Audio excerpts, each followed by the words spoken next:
Seja bem-vindo ao episódio número 17 do podcast Ninho Narrativo. Pois é, você já acompanha a gente há 17 episódios. Você é um herói. Tenho certeza que você é herói. Hoje nós temos mais duas convidadas importadas, né? Porque aqui no Ninho a gente só trabalha com importação, né? Então a gente vê o que tem de melhor pelo país.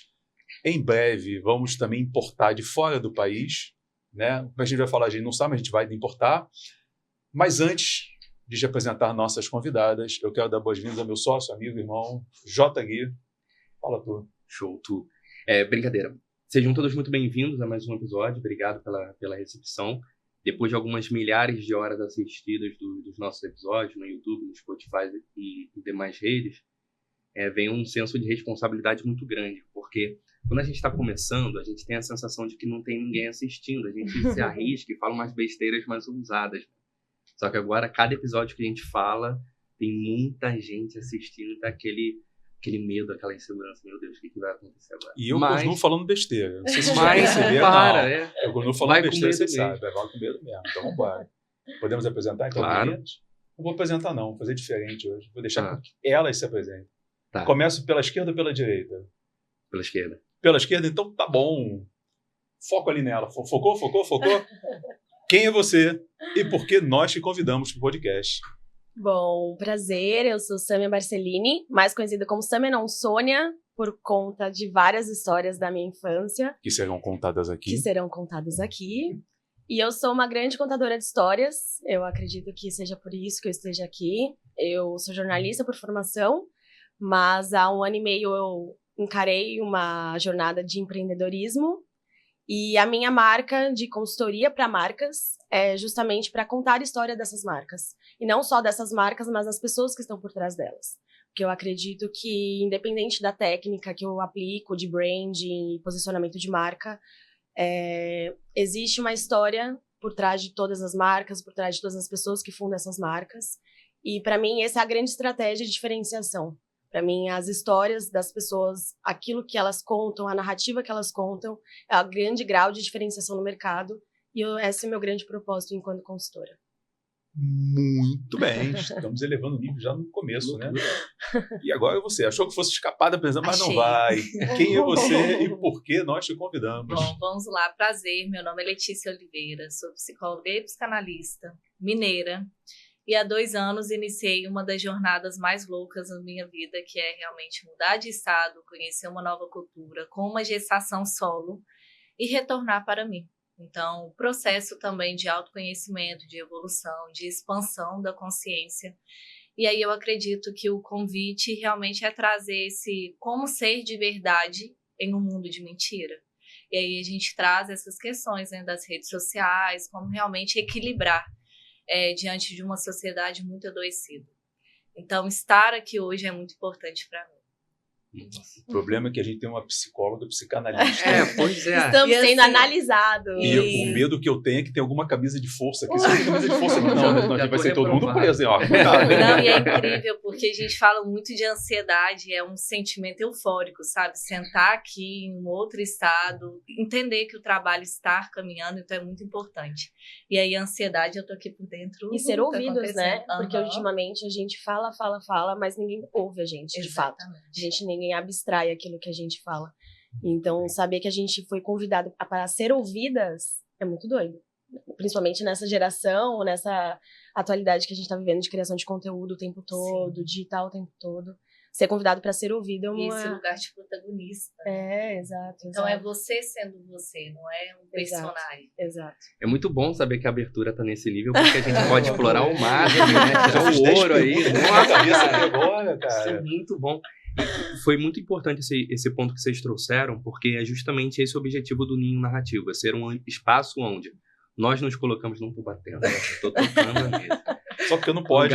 Rigidez cognitiva, ela já falou. É um lugar onde nós sentamos como aprendizes para poder aprender com a história de vocês. Uhum. Porque muitas vezes, em outros podcasts, com outras propostas que são super valiosas, as pessoas sentam do tipo, olha como eu sou bom, como eu sou importante, estou trazendo gente gigante e tal. Vocês são muito grandes na área de vocês, mas hoje vocês ainda não são aquelas figuras públicas do tipo, nossa, aquela coisa estourada. Só que todas as figuras públicas também têm histórias cativantes. E as pessoas, todas as pessoas que se posicionam de alguma forma, exercem o trabalho com excelência numa produção de conteúdo, todas elas também têm suas histórias cativantes. Mas quem vai ouvir? Então, existe valor em todas as histórias. Então, esse nosso ambiente é um ambiente muito de esponja mesmo, de real interesse. Então, sintam-se à vontade para falar sobre o que, como e da maneira como vocês quiserem. Já vamos começar falando sobre um assunto que, para mim, é o mais irritante de todos. As pessoas não ouvem. Sim. Por que as pessoas hoje não ouvem? Se tem tanta gente falando, é por isso?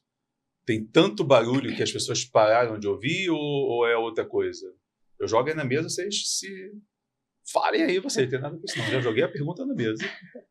Acredito que é uma série de camadas, mas hoje eu vejo como a principal demanda essa necessidade de ser visto, exatamente o que ela trouxe. Então é muito barulho o tempo todo mundo falando. E aí, quem sou eu? Então é uma pessoa procurando validação na outra, tentando ser vista, ouvida, acolhida diante da sociedade, principalmente essa geração que está chegando. Então é um boom de tecnologia, é o tempo todo, né, a busca de uma forma implacável dessa validação, e aí quanto mais eu faço, mais eu preciso fazer, eu não sou o suficiente. E aí foi se criado realmente um limbo de protagonismo na história do outro. E aí a gente acaba esquecendo que precisamos ser protagonistas da nossa própria história. Então é sempre sobre o outro. Eu quero sentar aqui e dar o meu melhor para o outro. Mas espera, e o meu melhor para mim? Então, quando a gente trabalha isso dentro do processo terapêutico, pela via da psicanálise, é entender primeiro a primeira versão, que a infância é a base de tudo. Então, você é somatório de todas as suas versões. E a sua criança teve voz ativa? Porque se ela não teve, a projeção é do adulto que vai procurar essa validação no outro. Então, a gente tem aí muitas camadas a serem trabalhadas, mas, como eu disse no início, é uma sociedade muito adoecida. Ninguém escuta ninguém. É tudo sobre ego, é uma competição. E aí eu acho que é importante trazer que aqui não é uma competição. Ela tem a narrativa dela, a história dela, a demanda dela, você tem a sua, é muito individual. Então, assim, dá para todo mundo falar, dá para todo mundo ser ouvido, e é isso que as pessoas perderam. Então, acredito que, resumindo, para a gente finalizar, o câncer atual, essa procura da validação dentro da perfeição. Você grava muitos vídeos. É decepcionante quando você põe um vídeo lá e ninguém vê. Né? Mas qual o seu nível de decepção? Eu vou aprofundar isso agora de vocês hoje, não quero nem saber. Vocês já, vamos falar. Qual o seu nível de decepção quando até muitas pessoas veem seus vídeos, mas não tem interação? É maior, menor, igual? Então, até para complementar o que ela trouxe, que eu gravei um conteúdo ontem ou anteontem, que era muito sobre o desacelerar. Então, eu tenho um quadro que eu faço que é Café com a Sua Estrategista, e é um momento que eu literalmente não tenho muitos cortes, não tenho muitas edições. Teve um que eu fiz indo para academia, o outro eu estava aqui no Rio de Janeiro fazendo meu café da manhã, para mostrar que a vida ela não precisa ser tão produzida assim. Porque geralmente quando a gente produz conteúdo na internet, a gente precisa de grandes produções, de cortes incríveis, de uma legenda impecável, porque senão a gente não capta essa atenção, né? Que geralmente é mais difícil hoje em dia. E aí eu tento trazer esse quadro justamente para desacelerar um pouco. Então eu fiz esse convite justamente porque as pessoas, elas estão vivendo num excesso de tudo. De tudo, de informação, de comparação, de querer alcançar a próxima coisa, sendo que nem celebrou a vitória que acontece nos detalhes, no dia a dia. E então eu trouxe esse convite e foi um dos meus conteúdos mais engajados, de pessoas que comentaram, porque hoje eu acho que é um dos grandes... as grandes métricas hoje na produção de conteúdo é o comentário. Porque é quando você, de fato, entende a emoção e o que a pessoa sentiu e tudo mais. Então, eu, como uma estrategista de marca, e quando eu pego as análises dos meus clientes, eu tento entender que métricas são essas que a gente está analisando. Ai, perdão. Todo mundo que métricas? Não, eu vou ficar todo a mão até já se falando. Eu também estou conversando. Minha mão é leve, minha mão é leve, minha mão é querendo. Eu acho que a camisa de força ela seria uma boa nesse eu momento. acho, Mas eu tento analisar as métricas que de fato nos dizem alguma coisa. Porque tem isso também, né? A gente posta alguma coisa e não vem um comentário, por exemplo, vem curtidas mais nesse, menos nesse. Mas eu tento entender também que, óbvio, existe uma frustração, mas também, pô, são 500 views. São 500 pessoas analisando. E aí, quando eu tento sempre trazer um vídeo que eu vejo na internet, que é, se você tá numa sala e tem 500 pessoas te assistindo, é muita coisa. Então, mas parece que isso na internet não vale de nada, né? Então, eu tento não cair nessa noia de, meu Deus, são só 500. Não, são 500 pessoas. E tem uma amiga minha, a Débora, que ela é uma criadora de conteúdo incrível, que ela postou ultimamente que o algoritmo, às vezes a gente trabalha muito com algoritmo também, né? O Instagram ter que entregar o seu conteúdo. Mas sempre vai ter alguém que vai te assistir até o final. E eu crio para essa pessoa. Porque eu sei que eu vou mudar pelo menos uma vida, uma marca, um empreendedor. Então é por essa pessoa que eu não desisto, sabe? Porque eu sei que a minha produção de conteúdo, ela já mudou muitas marcas hoje que ainda não me contrataram, mas que fez mudança na vida, na história daquela pessoa de alguma forma. Então, existe uma frustração, porque são as métricas de vaidade que a gente fala, mas, ao mesmo tempo, eu sei que eu tô fazendo a diferença para alguém. Então, eu tento não desistir pensando nisso. Já fazendo assim, o círculo vai chegar em você. Hoje, a gente começou dizendo que é uma sociedade muito barulhenta, é uma sociedade que tem muitos estímulos e acaba, né, querendo, né, ser protagonista na história do outro sem ser na sua história. Sim. E você, ultimamente, tem falado muito sobre o silêncio. Né? Qual é o peso do silêncio, qual a importância dele nessa confusão que a gente vive hoje? O silêncio tem um poder, ele tem uma dupla face, na verdade. Porque uma palavra, ela só tem impacto se ela quebra um padrão. Se o padrão é um padrão de barulho, o silêncio, por si, já é uma quebra de padrão. Um exemplo prático disso. Ontem, né, a data anterior ao dia de hoje, que foi um feriado, Dia da Consciência Negra, o que se espera de mim como um produtor de conteúdo preto é que eu vá fazer um textão, me manifestar, levantar uma bandeira, fazer uma espécie de militância a respeito de alguma causa política ou social. Só que eu não falei nada a respeito da data do dia. Eu estava a trabalho, viajando e tal. E alguém se incomodou com o fato de eu não ter falado sobre, porque que foi criada uma expectativa a respeito de uma palavra que eu deveria trazer. Quando, na verdade, não. Inclusive, foi muito simbólico não ter falado nada, porque eu estava em viagem e fui no mesmo voo que o Mano Brown, do Racionais. Tipo assim, eu olho pro lado, eu tô refletindo sobre a minha história, sobre a minha infância, as coisas que aconteceram, aquele momento que a tua mente dá aquela voada. Aí eu olho pro lado, eu tô meio... Sabe quando você toma um choque, você fica meio atônito? Cara, minha perna começou a tremer, minha mão começou a tremer. Aí na minha cabeça começou a tocar Nego Drama. Caraca, o cara que eu ouvia lá na favela... Aqui, né? Tá aqui, eu não consegui ir a ele pra pedir uma foto. Depois eu conversei com ele rapidinho, mas... voltando aqui ao tópico, se tá todo mundo fazendo barulho, a maior e melhor quebra de padrão que nós podemos fazer é o silêncio. Porque se o silêncio ele não é um requisito, um ingrediente antes da palavra, a palavra perde o impacto. Porque é uma moeda de duas faces o impacto. Tem o silêncio e tem a palavra também. Então, se está todo mundo falando e ninguém silenciando, o próprio silêncio se faz uma manifestação de elegância e de percepção de presença também. Então, seja na espiritualidade, no trabalho, na vida pessoal, nos relacionamentos, muitas vezes fala-se muito sobre o poder do ambiente, da influência do ambiente. E, às vezes, as pessoas têm um comportamento meio que templário, de querer transformar o mundo, dizendo como as pessoas devem se comportar. Quando, na verdade, basta que você manifeste determinado silêncio. Poxa, é uma postura que você não concorda, você não precisa criticar a pessoa. Com o seu silêncio, com a tua ausência, você já deixa claro que determinado comportamento não é saudável para você. Você permanece fiel ao seu valor, às suas crenças, e também não agride o universo do outro, porque talvez para o outro faça total sentido fazer o que está fazendo. E não falar nada também é dizer alguma coisa, né? Exato. Porque esse silenciar ele abre, acho que, várias camadas. Tanto a questão de pensar no que falar, então você se silencia justamente para você analisar o cenário, entender o que de fato é necessário mostrar para o mundo, mostrar para aquela pessoa que está na sua frente. E o silêncio, hoje em dia, ele se tornou desconfortável, né? Porque as pessoas se sentem extremamente desconfortáveis em um ambiente silencioso. E eu fico pensativa porque eu sou uma pessoa que gosta muito de ficar sozinha. Adoro ficar sozinha. Eu gosto de ter aquele momento só meu, que eu faço o que eu quero, que eu falo o que eu quero, ou não falo nada, porque eu acho que quando a gente produz conteúdo e tem uma marca, né, e presta consultoria, eu vivo falando a semana inteira.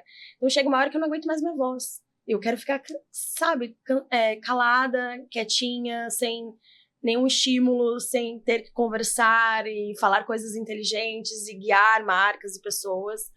E eu entendo que muitas pessoas hoje que estão num ambiente com outras pessoas em silêncio, parece que alguma coisa aconteceu de errado, né? As pessoas se questionam, tipo, nossa, o que eu fiz? Tá tudo bem com você? E aí eu fico pensando, gente, mas o silêncio ele é tão positivo, principalmente nesse cenário que a gente está inserido, de ter que falar sempre alguma coisa, né? A gente sempre tem que ter uma opinião, a gente sempre tem que se posicionar. Porque parece que é isso que o Jota disse, que as pessoas esperam que ele se posicione em data X, Y, Z, porque ele precisa ter uma opinião, porque ele precisa mostrar alguma coisa. Mas será mesmo? Será que realmente a gente tem essa necessidade? Porque antes da internet, antes da rede social, a gente não falava sobre tudo, né? A gente não tinha uma opinião sobre tudo. E tá tudo bem. Só que agora a gente precisa ir atrás de todas as informações possíveis, porque a gente precisa ter uma opinião validada e estruturada sobre tudo. E isso é tão cansativo. E é um novo condicionamento onde as pessoas não sabem lidar de fato com o silêncio. Total, total. Porque é o tempo todo que a gente falou no início, muito barulho, e aí o ser humano começou a segurar esse cenário de caos, e o que eu faço com o meu próprio silêncio? E aí você trouxe algo que é muito importante, e tem uma frase que eu gosto muito, que é o quanto de você existe naquilo que você odeia. Então, se o outro incomoda com o seu silêncio, faz o efeito espelho, de uma forma simbólica. E aí, talvez, o que tem em você que essa pessoa precisa desenvolver? E eu falo muito com os meus pacientes, olha, vamos se recolher na devida insignificância, tá tudo bem não falar nada. Sim. É a sua opinião, é o seu lugar de fala. E o seu silêncio, ele diz muito sobre. Até porque o excesso esconde uma falta. Então, o excesso de manifestação, será que realmente é em prol de algo? Ou é, mais uma vez, a tentativa de ser visto? Então, tá de cabeça para baixo. E a gente precisa realmente começar a cuidar da raiz, porque hoje os processos, né, enquanto solução é muito superficial.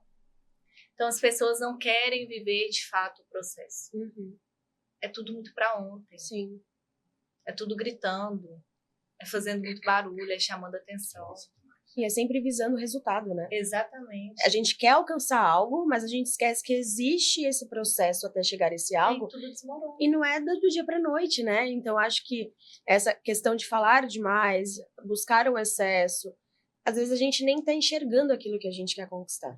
Né? Não é palpável, não é visível. E às vezes você nem sabe o porquê você quer isso, mas você tem que conquistar e você esquece que existe um processo, que tem desafios, que é, por vezes, dolorido, que é, por vezes, você tem que fazer concessões, e isso machuca, crescer machuca. O amadurecimento, ele não é gostoso, né? O amadurecer, às vezes, ele vem com uma carga muito pesada e de quebras de estigmas que você teve a vida inteira e você trouxe sobre a criança, né, a criança interior e tudo mais, e existe uma criança ferida em todo mundo.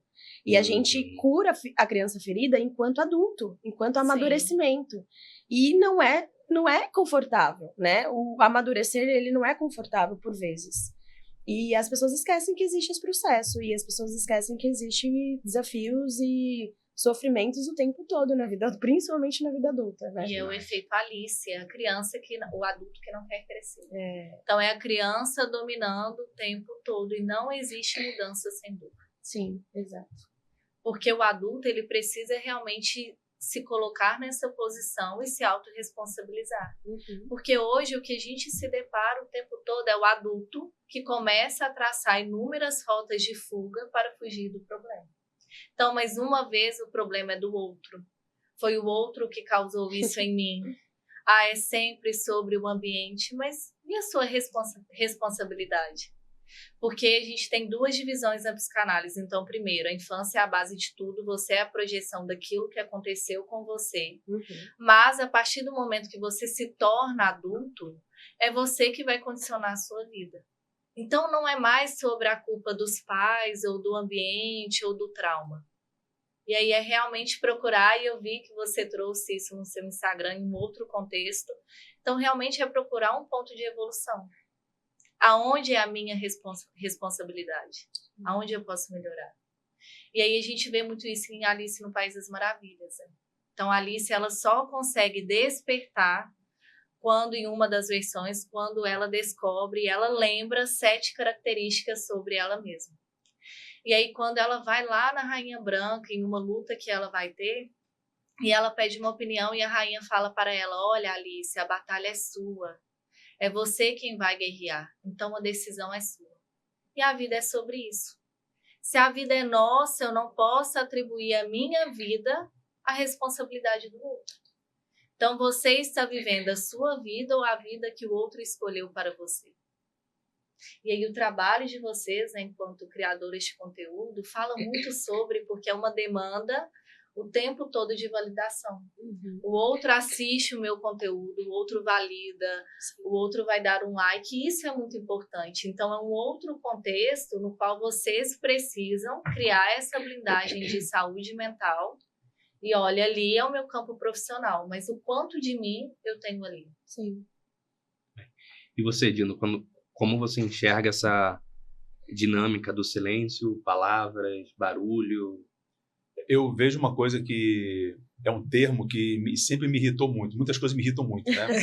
Inclusive, estou pensando em fazer um canal, tipo assim, irritando André Butzke, né? Tinha aquele, né? Irritando o Fernando Young, fazer irritando André Butzke, eu. E me irrita muito quando a pessoa... mas você é muito low profile. Esse termo me irrita. Porque não sou eu que sou low profile. Você que é exibido demais. Porque você precisa ter opinião sobre tudo. Você precisa saber sobre todas as coisas. Né? Hoje, assim, a gente passou tempestade, o furacão. Todo mundo sabe sobre furacões. Todo mundo. Aí vai fazer sol porque a laninha, não sei, todo mundo entende agora de meteorologia. Né? Aí daqui a pouco, no Natal, todo mundo sabe a origem do Papai Noel. Todo mundo. E desculpa, você às vezes não sabe nem fazer um café. Você não sabe sobre meteorologia também. Sim. Você não entende nada de política. Né? Você não entende nada de nada. Sabe? Porque, assim, as pessoas entendem muito de tudo. Então, quando você você é low profile. Não, eu sou só o normal. Você que fala muito. Você que precisa falar muito. Sabe? Então, isso é uma das coisas que me irrita demais. Porque parece que você que está errado. Quando, na verdade, você só está sendo você. Né? Eu vi uma atriz, Andréa Beltrão, se eu não me engano, acho que foi a Andréa Beltrão, que fazia com a Fernanda Torres aquele papel, né? Sim, sim. Acho que a Andréa Beltrão. Aí um dia fizeram uma pergunta, tinha um cara bombadaço, um humorista, se eu não me engano, foi condenado, que eu não sei o que e tal. Aí perguntaram ao vivo para ela assim, o que você acha de fulano de tal? Aí ela parou e falou assim, desculpa, quem é fulano de tal?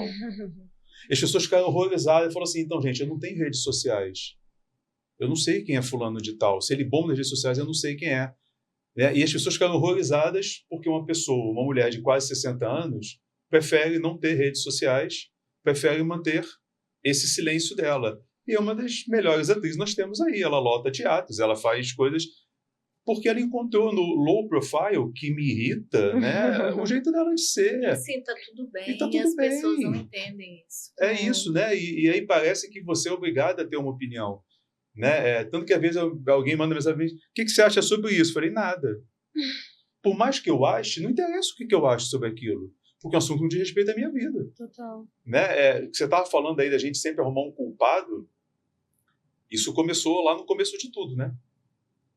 Porque, assim, se nós, na nossa história judaico-cristã, se nós pensarmos que o culpado do pecado original é Deus, como assim ainda é Deus? Porque ele perguntou, Adão, por que você comeu a maçã? Aí eu comi porque a Eva me deu. Uhum. Eva, você comeu por quê? Eu comi porque a serpente falou. Quem botou a serpente ali? Foi Deus. E as muletas, a gente É vai isso. criando, e Nietzsche vai trazer isso Total. muito claro, quanto que a gente cria, né, o tempo todo justificativas para não olhar para os nossos comportamentos. É isso, é sempre o outro. Logo, se não tem dor, não tem mudança. Se é o outro, Pois é. eu não preciso mudar. É porque é mais isso. confortável, né? Exatamente. Porque se a gente entende que se não tem dor, não tem mudança, as pessoas não vão escolher sofrer, né? Então é mais fácil o outro mudar, se moldar naquela nossa situação para que a gente viva na nossa bolha, confortável, e que não mude, né? E não traga esses desconfortos que a gente tem no dia a dia. É mais ou menos assim. Eu não erro. Eu aprendo. Mas você erra. E eu quero que você mude. É isso. Uhum. Porque eu não erro nunca. Mas se fez alguma coisa errada, não, foi aprendizado. Uhum. Mas se a Sam errar, não, ela errou. Sim. Você não pode mais fazer isso. Para você não é aprendizado. Isso é aprendizado quando é comigo, né? Então, eu vejo muito por aí. A gente precisa muito de silêncio. Eu, há muitos anos, tinha um blog, no tempo que só existia blog na internet. Não sei se vocês são dessa época. Sim. Mas tinha uma época que não tinha vídeo, não tinha nada. Só tinha blog, não tinha nem imagens, né? Tinha só Sim. blogs. E eu tinha um blog chamado Silêncio e Palavras, onde eu sempre trabalhava essa dicotomia, né? Por quê? Porque é preciso o silêncio para ter a palavra, né? Mas o silêncio também em si ele não tem função. Uhum. Ele vai precisar da palavra, assim como o dia e a noite. Ah, mas eu prefiro o dia. Tudo bem, mas você só dá tanto valor pro dia porque existe a noite. Sim. Porque se ela não existisse, você daqui a pouco ia estar de saco cheio do dia. Ah, tá, de dia, cansou. Vamos botar uma noitezinha aí só para ter uma emoção e tal. Mas é isso, a gente precisa. Então, eu falava sobre isso. O silêncio e palavras, ou seja, o momento que você tem que parar e o momento que você tem que falar, né? E saber esse equilíbrio, né? E hoje em dia, aquele rapaz que ganhou o Oscar, como é o nome dele? Cillian Murphy, né? Cillian Murphy e tal, que as caras dele são as melhores, né? Tipo assim, não, eu não falo nada, eu consigo manter o silêncio. Aí mostra só as caras dele. Assim tal. Porque a gente fala com o corpo. Sim. Foi o que a gente trouxe aqui no começo. Às vezes não precisa dar uma opinião.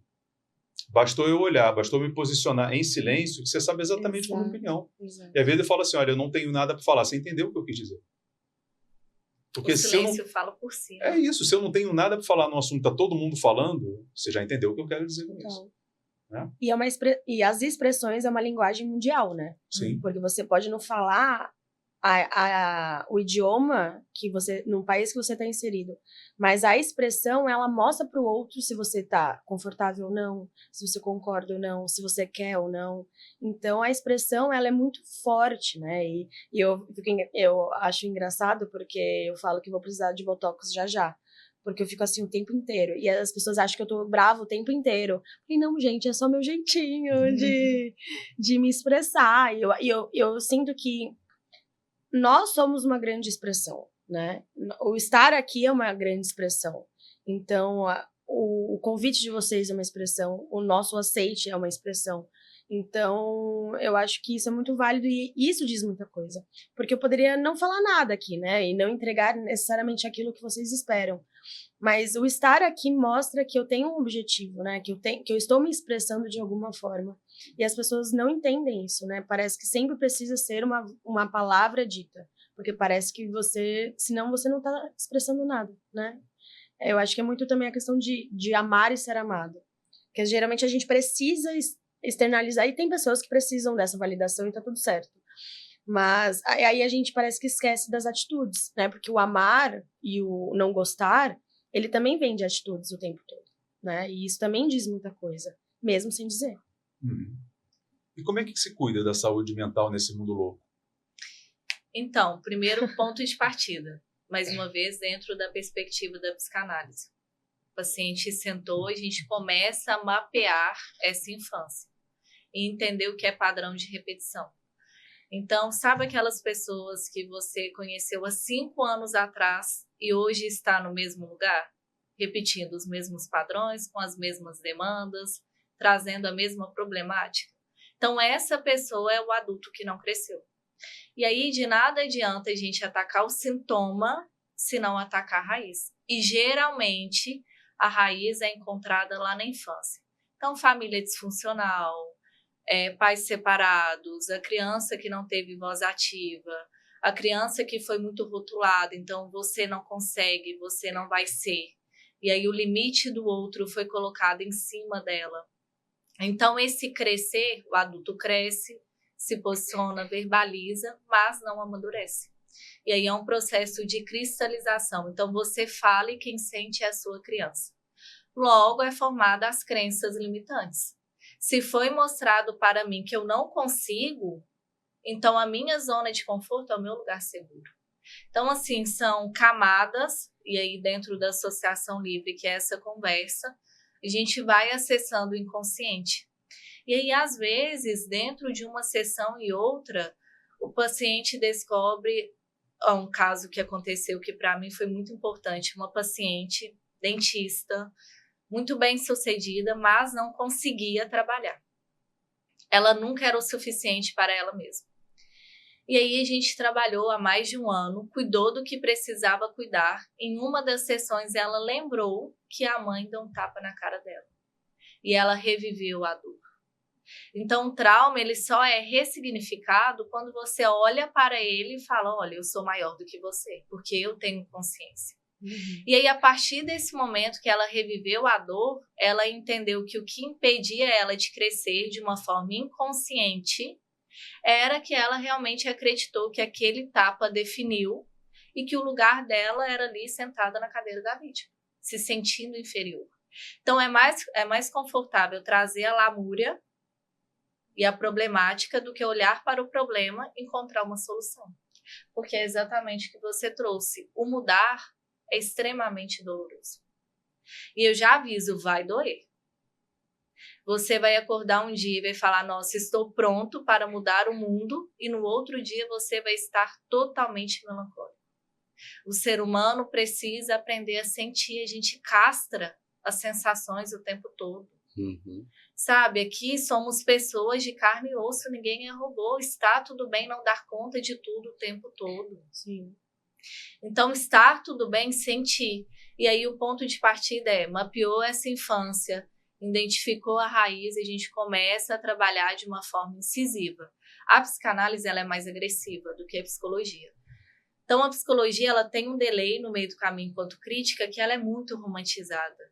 E ela é muito dentro da meritocracia. E a psicologia precisa de mais realidade social. Com certeza. Porque se o paciente senta na minha frente e fala, olha, Letícia, eu não tenho o que comer dentro de casa. Como que eu vou trabalhar a saúde mental? Se o básico, e já aconteceu, se o básico a pessoa não tem. Ah, o meu filho não tem um leite. Como que eu vou falar para essa mãe que ela consegue empreender se o básico ainda não foi resolvido? Então, a gente começa pela base, pelo básico mesmo dessa infância e vai escalando.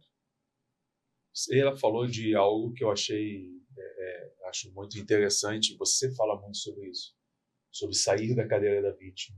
Inclusive, nos seus stories que você falou aí, né? Você falou exatamente isso. Quando foi essa virada? Você viu que estava na cadeira da vítima e falou assim, então, eu estou no lugar errado, eu vou sair daqui. Para mim, esse momento foi quando eu percebi que ninguém ia me dar nada, ninguém ia se compadecer de mim pelo fato de eu ser preto, nascer numa favela e ter tido uma família disfuncional. Ninguém tá nem aí para isso. Essa é a verdade. Algumas pessoas, alguns movimentos e grupos têm a pretensão de fingir que se importam, mas na verdade ninguém se importa.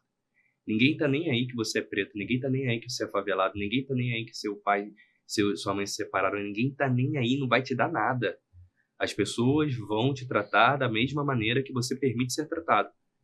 Então, quando eu percebi que o fato de eu me portar como se fosse uma vítima não trazia nenhum benefício, pelo contrário, só me colocava como fosse um capacho, né, que a pessoa vai, esfrega o pé e vai para um ambiente melhor, eu percebi, cara, não, o tempo está passando, não dá, isso aqui não dá para mim. Quando eu via que as pessoas olhavam para mim como uma consequência natural, com pena e não com admiração, eu percebi, cara, eu tô contando minha história, tô vivendo minha história do jeito errado. Então ali eu percebi que eu precisava mudar e aí fui buscar ajuda em terapia, fui buscar ajuda na espiritualidade, fui buscar ajuda nos exercícios, fui buscar ajuda tentando reformular o ambiente, o microambiente onde eu morava. E aí sim, eu comecei a ressignificar a minha história e não olhar como uma história de uma vítima, mas olhar como uma história de alguém que, apesar das circunstâncias, conseguiu alcançar determinado padrão, alguma coisa que era admirável para a minha época. Então, quando eu falo de queimar a cadeira da vítima, é uma ideia de olhar para essa cadeira, que é um ambiente confortável, como uma válvula de segurança. Deu tudo errado? Não. Aconteceu porque eu sou preto, aconteceu porque eu sou uma vítima, aconteceu porque meus pais se separaram. Não, meu pai e minha mãe me deram a criação que eles puderam dar. Não, talvez não tenha sido a criação do sonho deles, mas foi o que eles acreditaram naquela época que era possível dar e deram. A vida se apresentou como ela precisava se apresentar para mim. Agora, a resposta que eu escolho dar a partir de agora é diferente. Então, eu peguei aquela cadeira que era a última válvula, né, o último ambiente, e joguei fogo nela. Não existe mais. Então, quando dá vontade de, cara, e aí, tudo deu errado. Será porque eu sou preto? Não deu errado, porque era para dar, é um aprendizado. Agora, vamos, próximo passo, colher as consequências, porque é muito importante. Sim. É um movimento de autorresponsabilidade, você entender que tudo que você faz gera efeitos positivos e negativos. Se forem positivos, ótimo. Se forem frutos amargos, bom proveito, boa refeição, coma eles, que são seus também. Então, esse movimento de entender que ninguém me daria nada por conta das curvas da minha história, me forçou e me convenceu a buscar ser uma pessoa diferente.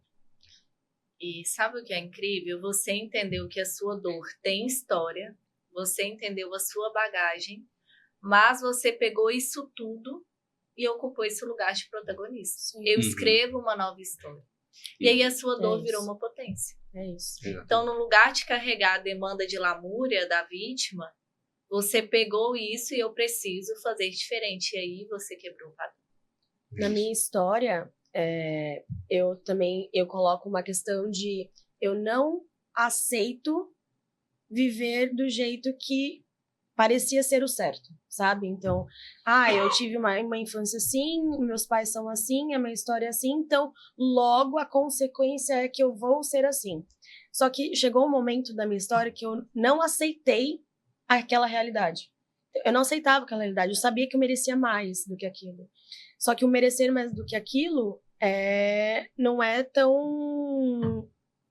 Não depende muito dos outros, né? Depende de mim. Eu aceitar caber no lugar que eu tô inserida. Eu aceitar trilhar uma história diferente. Então, quando eu entrei nessa situação de ver a minha história, as pessoas ao meu redor, e eu não queria aquilo para mim, eu não aceitava aquela minha realidade. Então, eu fui atrás de outra coisa, né? Porque o empreender, tem muitas pessoas que romantizam, eu acho que todo mundo deveria ser empreendedor, todo mundo deveria ter o seu próprio negócio. E eu fico pensando, se todo mundo empreende, sua marca então não vai ter uma equipe, né? Porque quem vão ser os funcionários dessa empresa? Então, eu entendo que cada um tem a sua função, cada um tem a sua forma de se conectar com o mundo, se conectar com aquilo que você quer. E eu acho que é uma questão de aceitação também, né? Tipo, aceitar ou não viver aquilo que você está vivendo. Porque você precisa ter essa consciência para sair do lugar, né? Porque se você não tivesse esse despertar, você talvez estaria até hoje nessa cadeira de vítima. Com certeza. Minha história já estava toda desenhada. Tinha um script exato. do que era esperado para mim de emprego, do que era esperado para mim de ambiente, de relacionamento. Era tudo com início, meio e fim definidos. Inclusive, pegando esse gancho que vocês desenvolveram, primeiro, né, acabou que a gente não fez isso, agradecer a vocês pelo deslocamento. Uma saiu de uma cidade, outra saiu de outra, até de outro estado, né, veio de São Paulo, você veio de São Gonçalo, né, de outra cidade aqui no Rio. Sim. Então, isso pra gente é um sinal muito claro de que, muito além de ser um ambiente onde se produz mídias, porque vídeo você grava do teu escritório, da tua casa, na rua, tanto faz, vocês viram aqui um ambiente onde vocês poderiam divulgar as suas ideias sem serem julgadas. Então, pra gente, isso significa muito. Obrigado. E a segunda coisa um dos objetivos de nós termos convidado vocês pro episódio é porque vocês são mulheres. Então, esse papo sobre autoconhecimento, relevância, saúde mental, também passa por uma leitura e por um filtro de gênero. Então, o jeito de viver, de pensar, de construir, de produzir conteúdo de uma mulher é completamente diferente do jeito de um homem se posicionar. Sim. E o reflexo, o impacto disso também é diferente. Nós vemos muito frequentemente nas notícias, nas histórias que ouvimos, coisas que nos levam a acreditar que muitas vezes a mulher tem um grande alvo nas costas. todo mundo sempre tem... Todo mundo é muita gente, né? A maior parte das pessoas tem uma opinião muito formada sobre como uma mulher deve se vestir, se portar, falar, que tipo de relacionamento ela deve ser, o que é mulher bonita, o que é mulher feia, o que é alto padrão, o que é baixo padrão de mulher. E de todas as leituras, de muitos vieses e mercados, acabam tendo um mesmo alvo, que é a mulher. Então eu vejo, numa leitura muito superficial, que muitas vezes a mulher é o alvo de todo mundo, de todas as formas. Então, como é para vocês serem mulheres nesse mercado e produzir conteúdo, cada uma na sua área? Como é que é isso para vocês hoje? Eita. Achou Vou que até fosse beber uma fácil. água aqui. Achou que fosse fácil, né? A gente tava esperando só pá ali. Ele esquentou e depois... É isso, não. Não. O aquecimento, né? Vocês Não. ficaram soltinho, pronto, agora vamos Não, eu lá. tava aqui, tô confortável, tendo uma terapia em grupo. Ele tirando a gente da zona de conforto de uma É. forma bem assim, vem cá. Pois É um storytelling, né? Eles vão construir narrativa pra gente chegar nesse momento. Quando você levantou, eu puxei sua cadeira. Agora você vai sentar, você vai cair. É isso. Bom, eu vou começar então, porque isso fala muito sobre a virada de chave que a minha carreira trouxe. Porque eu trabalho desde os meus 14 anos, porque foi aí que eu entendi que eu queria viver e ter mais. E eu sabia que os meus pais não poderiam me dar isso. Então, eu tive meu primeiro emprego, a gente morava em outra casa, e a nossa vizinha era um escritório de contabilidade, e a secretária dela estava com licença maternidade, eu falei, vou cobrir. Ganhando R$400, uma criança de 14 anos, pô, me parecia um bom negócio. Então, eu supri 2-3 meses, e foi minha primeira inserção no mercado. Aí depois eu fui pro ensino médio, e quando você tá no ensino médio, você consegue ser jovem aprendiz, estagiário, só por estar no ensino médio. E aí eu fui para um telemarketing, misericórdia. Foi um dos meus grandes desafios, porque foi não só meu primeiro emprego de entender como é estar numa empresa e ter um chefe e ser demandada, mas foi minha primeira experiência de alguém querendo me abusar dentro de um mercado de trabalho. Então, eu tinha um superior que ele vivia passando a mão nas minhas costas, fazendo massagem. Não tá falando de abuso... Não abuso sexual, mas abuso de... um assédio mesmo. E eu não tinha consciência, né? Eu era uma criança ainda no mercado, que eu fui lá porque eu realmente queria mudar a minha história, e ao mesmo tempo eu tava parecendo que à mercê de qualquer pessoa que estava acima de mim. Então hoje eu tenho essa consciência, lá eu não tinha consciência, eu sabia que era errado, mas eu não sabia me posicionar, não sabia dizer não. Então isso acontecia muito, graças a Deus eu saí de lá para uma experiência melhor e tudo mais. Então, já começa aí, né? Porque só parece que por você ser uma mulher dentro do mercado de trabalho, você está à mercê de quem está acima de você. Então, foi algo... E eu acredito que isso aconteça muito em vários momentos.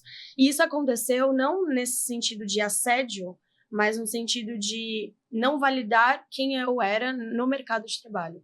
Então, em várias posições que eu tive, porque eu já trabalhei em vários setores, vários segmentos, mas quando eu comecei a entrar na parte de comunicação, que foi quando eu saí foi meu primeiro estágio de jornalismo, parecia que a minha voz, ela não valia de nada. Porque eu acho que, tanto por ser uma menina mais nova, e eu vejo isso até hoje, de as pessoas acharem, mas ela é muito nova, ela não sabe o que ela faz, ela não sabe o que ela sabe. Será que ela realmente sabe? Então, eu tenho que toda hora provar o meu conhecimento, toda hora provar os resultados que eu entrego para os meus clientes, toda hora eu tenho que ser validada para que as pessoas entendam que eu sou capaz daquilo que me proponho a fazer. Então, e foi uma das grandes viradas de chaves que quando eu saí do mercado, porque eu não sentia que eu entregava tudo aquilo que eu sabia. Eu sabia que eu poderia entregar muito mais, mas as pessoas achavam que eu não era a pessoa capaz para isso. Então, eu sabia que eu tinha muita coisa a entregar, e eu entendi que eu só consegui fazer isso quando eu abri minha marca. Porque, não, agora eu tô num ambiente de que eu vou me posicionar do jeito que eu acredito. Eu vou passar todo o conhecimento que eu estudei para ter. Eu vou passar a minha narrativa e validar a narrativa dos outros, porque é isso que me dá força hoje. Então, quando eu falo que Samia Barcellini, que é a minha marca, ela é feita para contar histórias, porque foi a minha história que fez com que eu estivesse aqui hoje.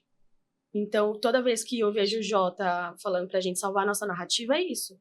Porque quando eu tô cheia de estímulo, ou eu tô com baixo estímulo, né? Porque existe muito isso também, eu me apego aonde? Eu me apego na minha história. Eu me apego naquilo que eu quero construir. Eu me apego naquilo que eu quero ser. Porque ela me salva todos os dias. Eu falo que hoje a minha carreira me salva todos os dias. Porque ela me fez sair de relacionamentos abusivos. Ela fez eu abrir a minha própria marca e acreditar em mim, no meu potencial. E ela me tirou também numa zona de conforto, tipo, você precisa estudar mais. Porque se você quer cuidar do sonho dos outros, que são as marcas, eu preciso ser muito boa naquilo. Porque eu não estou trabalhando apenas com marcas, eu estou trabalhando com sonhos, estou trabalhando com pessoas que pagam as contas, que precisam disso para ter um tempo de qualidade com a família. Então, é uma puta responsabilidade que eu preciso entender que eu preciso ser muito boa naquilo que eu me proponho. Mas eu me valido isso, sabe? Tipo, tantas pessoas não acreditaram em mim no mercado de trabalho, que agora eu estando nessa posição, eu preciso acreditar em mim, né? Eu preciso acreditar na minha história. Então, foi um pouco dessa minha narrativa até aqui. E não chorei, porque graças a Deus eu fiz minha terapia semana passada. Mas fez força. Mas fez força. Fez força. Mas é isso, assim, ser uma mulher é uma validação o tempo todo, ser mulher é desafiador o tempo todo, e também faz com que a gente tire uma força, eu acho que eu tiro a força da minha história mesmo, e da minha mãe, que é uma outra mulher, que foi uma das primeiras pessoas que acreditaram em mim, independente daquilo que eu fosse tomar, sabe? Qualquer escolha que eu fosse tomar, minha mãe estava do meu lado. E acho que ela nem sabe o que eu faço hoje de agora, fato. Dona Cida, a senhora vai saber. Eu acho que ela nem sabe de fato o que eu faço.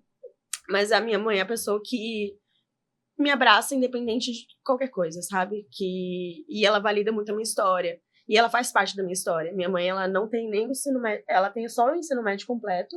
Então, minha mãe não tem formação.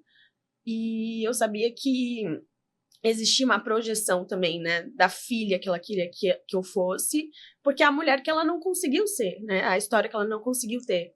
E hoje eu falo que toda a vitória que eu tenho é por ela também, sabe? Que é a menina que ela não conseguiu curar enquanto criança. Hoje a gente se cura juntas nesse processo. Então, ser mulher também é validar as mulheres que me fizeram quem eu sou hoje, né? E então é salvar a narrativa de todo mundo do jeito que dá. É incrível. Opa, sabe aquele momento de apresentar um trabalho na escola? Em que você é o número 2, aí o número 1, né? O grupo número 1 foi lá, apresentou o melhor trabalho da vida, né? Dá aquela sensação de que, caramba, poderia terminar aqui, né? A professora tá emocionada, tá todo mundo, nossa. Aí vem o grupo número 2. Eu não queria estar no lugar da Letícia agora. Não, mas você está. Fazer o quê? Mas brincadeiras à parte, Letícia, o que é para você hoje, na tua leitura como profissional, como produtora de conteúdo e também como mãe, ser mulher nesse universo onde as pessoas estão doentes, estão quebradas? Eu tentando funilar a narrativa para não começar em A e terminar em Z. Mas vamos lá. Eu me vi um pouquinho, né, na sua história, porque ser mulher é isso. Se você não tem, talvez, uma estrutura, porque os pais não vêm com manual de instrução. Então, são pessoas que vão errar e que vão entregar, talvez, o que eles conseguem ali naquele momento. E aí, eu saí de casa muito cedo.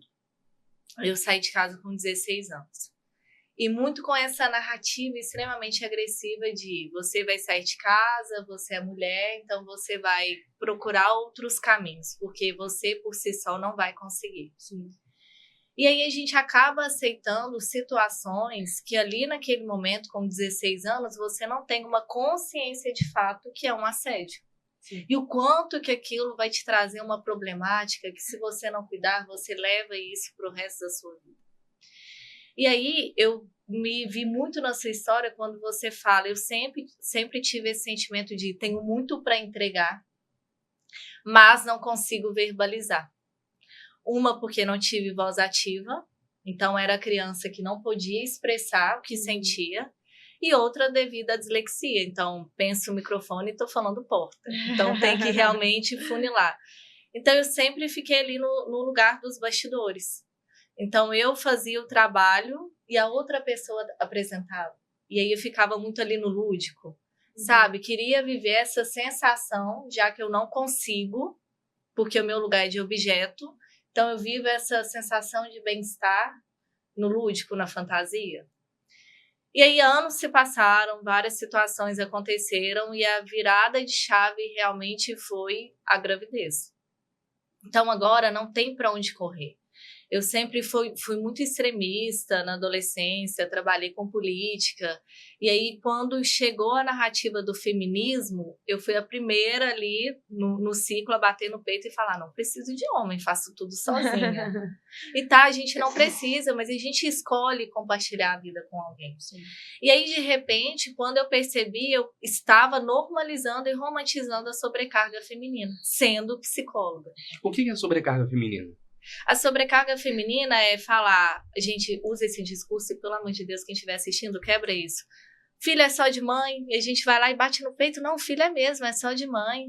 Não, a gente precisa, a mulher tem que trabalhar, a mulher tem que arrumar casa, o filho é de mãe, a mulher tem que prover também. E aí a gente sai pegando o peso de todo mundo. E aí a gente acabou pegando algo que é bom, que na teoria funciona, e na prática foi pela via do extremo, e todo excesso esconde uma falta. Então, como que eu quero andar e evoluir se a armadura que eu criei está muito pesada? E aí eu estava vivendo um limbo, afastando relacionamentos, afastando oportunidades, e ali segurando como se a política resumisse a minha vida. E vivendo um extremo bizarro.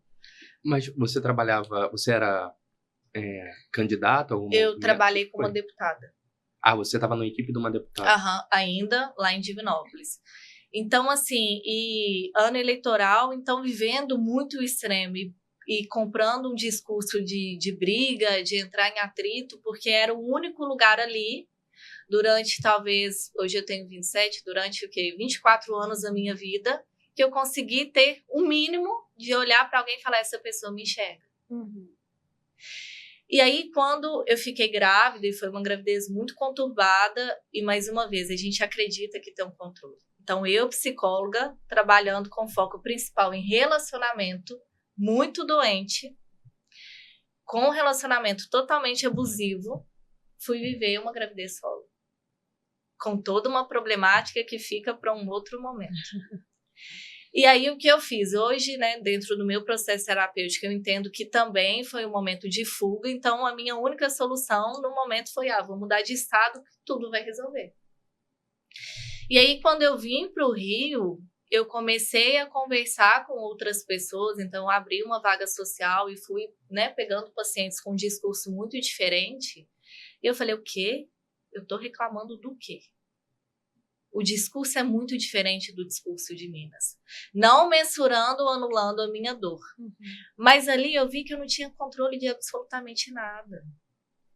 E aí, quando o Ravi nasceu, eu olhei para ele, eu não tive aquele boom de amor de mãe no momento, não. Foi tudo muito construído. Quando ele nasceu, eu falei, tá, o que eu faço com a minha vida e o que eu faço com essa criança? Eu não quero voltar para a casa dos meus pais. Porque para mim é muito claro, é impossível você se curar onde você foi ferido. E não que tenha sido um cenário assim errôneo, mas eu tenho as minhas dores lá. E o que eu faço? E aí eu comecei a trabalhar novamente no online aqui. E aí meu irmão veio morar comigo, né? A gente morou junto por 2 anos, e adolescente, ele, Letícia, vamos pro digital.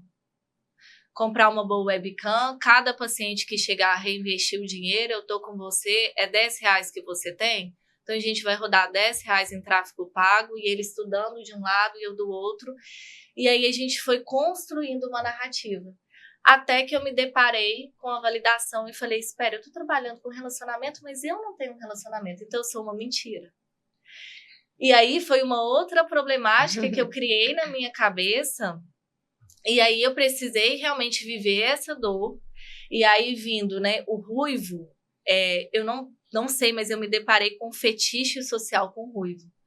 Então, às vezes, as pessoas me chamavam, e até hoje é um processo, hoje 97% do meu público de atendimento são mulheres, porque eu não gostava de atender. E aí o ruivo começou a ser algo que se tornou um objeto mesmo. Então, com essa narrativa muito sexual. E ali Os homens mexia... procuravam por conta de fetiche? Aham. E aí começou a mexer em uma dor antiga que eu ainda não tinha ressignificado. Então eu escutava, eu revivia aquele discurso familiar, falando, tá, eu fui sair de casa cedo, aos 16 anos, foi uma decepção, tenho um filho, uma gravidez solo, e aí? Então talvez esse realmente seja o único caminho. E aí quando tudo começou a desmoronar novamente, quem ficou foi as minhas pacientes. Então isso para mim hoje, os atendimentos, a psicanálise em si, virou um propósito de vida. Porque quando eu acreditava que eu não era o suficiente, porque eu não sou a psicóloga que tem a melhor dicção, ou a que tem a maior constância ali no digital, eram as minhas pacientes falando, Letícia, tá tudo bem? A gente conhece o seu lado corporativo, mas espera, a gente quer conhecer você. Nossa. Queremos saber sobre você, sobre a sua vida. Quando o Ravi nasceu, ficou todo mundo, você tem filho? Porque eu não contei para ninguém, para nenhuma das pacientes, para ninguém do meu ciclo social, sabia a minha família. E aí começou realmente, eu fui desarmando. Espera, eu posso ser eu mesma e está tudo bem? Não ser boa em tudo? Está tudo bem eu ir em um lugar e errar uma fala e precisar de 5 minutos e retornar ao raciocínio? Está tudo bem eu trabalhar com relacionamento? E hoje eu tenho um relacionamento muito saudável, mas ali naquele momento não. E não tenho um relacionamento saudável porque o que as pessoas querem é resultado e eu estava entregando isso. Então ainda é uma construção, por isso que eu te falei, quando eu cheguei aqui foi muito importante. E aí, falando o nome, porque é uma paciente que divulga e veio aqui, então assim, a Luísa foi um episódio muito importante na minha vida. Porque o que ela me entrega ali não é preço, é valor. Ela e todas as minhas pacientes. Então, assim, é um desafio constante ainda ir para o digital, ter constância. Entender que é dali que começou a nascer a minha prosperidade, que começou a nascer uma narrativa saudável, que eu comecei realmente a retornar para mim mesma. Porque em meio a tantos personagens, eu também não sabia quem eu era. E aí o tempo todo eu comprava o discurso de você não vai conseguir, é um outro estado sem rede de apoio com uma criança sozinha, mas esse limite é do outro. E hoje meu filho tem 1 ano e meio e a gente está conseguindo e está assim, tá tudo bem. Eu demorei 8 anos para começar a tirar minha carteira de motorista, porque eu sou muito sabanada e todo mundo falava para mim, não, você não vai conseguir dirigir. E aí esse ano eu forjei enquanto propósito, eu falei, olha, eu vou conseguir trabalhar e eu vou conseguir tirar minha carteira de motorista. Estou no processo. Então, vitalidade, inteligência, produtividade sem propósito vira ansiedade. E era isso, eu era um poço de ansiedade tentando controlar tudo. Só mudou quando tudo desmoronou. Então, para que a mudança chegue, tem que ter o caos. Na hora que eu me vi no fundo do poço, e realmente aconteceu sim, uma série de situações dentro desse relacionamento, de exposição, enfim, eu tinha 2 caminhos. Ou eu sentava na cadeira da vítima, e falava, nossa, eu fui exposta publicamente e nunca mais eu vou conseguir trabalhar. Ou eu começava do zero. E, gente, hoje eu falo, eu não tenho pacientes, a gente tem um clã. Porque elas estão muito ali comigo. Para vocês terem ideia, a gente vai ter um encontro em Itapecerica da Serra, interior de São Paulo. E aí é um encontro com uma criadora de conteúdo, o GC. E a gente vai fazer um workshop. Criamos o grupo. As meninas começaram a me chamar no privado, Letícia, vai ser incrível, inclusive quero adquirir o produto da criadora X, mas queremos um momento com você, porque construímos algo muito intimista, com os princípios éticos, os limites, mas é isso, a psicologia não é algo robotizado. Sim. Então hoje eu me sinto bem de falar, olha, eu vou precisar remarcar, porque meu filho adoeceu. E tá tudo bem. Sim. Antes era uma tortura. Você se cobrava demais. Né? Nossa, era um controle de eu preciso segurar tudo sozinha. Então eu só afastei todo mundo e eu machuquei as pessoas. Porque eu estava muito machucada. Sim. Então você falava A, eu escutava como B de uma forma e eu devolvia muito reativa. E sempre sentada nessa cadeira da vítima. E aí quando você tem um insight, essa virada de chave, a perspectiva muda. Não vou estender mais, não. Ah, não. Segue aí. Não, mas é isso. Quero só então. beber aqui, pode não falando isso, mas meia hora. Então, é um desafio ainda constante e o digital não tem barreiras, né? Então, dali a gente pode realmente prosperar e só realmente tomar esse cuidado, ter esse equilíbrio de, ok, talvez precise existir um script de algo que eu vá falar, mas a vida é movimento e está tudo bem se esse algo fugir do script. Sim. Eu, pegando esse gancho do digital, quando eu tenho... Porque a grande maioria dos meus clientes ou estão no digital ou querem ir para o digital, então eu entro um pouco nessa camada de estrutura, né? Então, criar uma base sólida de marca mesmo, para que eles vão para o digital com mais consciência. Mas eu venho me especializando com branding de bastidores. Então, posicionamento de marca visando a produção de conteúdo, principalmente nos bastidores. Porque hoje, principalmente nessa questão de inovar o tempo todo, criar do zero alguma coisa, para mim, a inovação é ressignificar algo que já existe. Que é aquilo que a gente faz no processo mesmo. Porque as pessoas geralmente, se eu for postar alguma coisa na rede social, eu vou postar o resultado, né? Porque é isso que importa.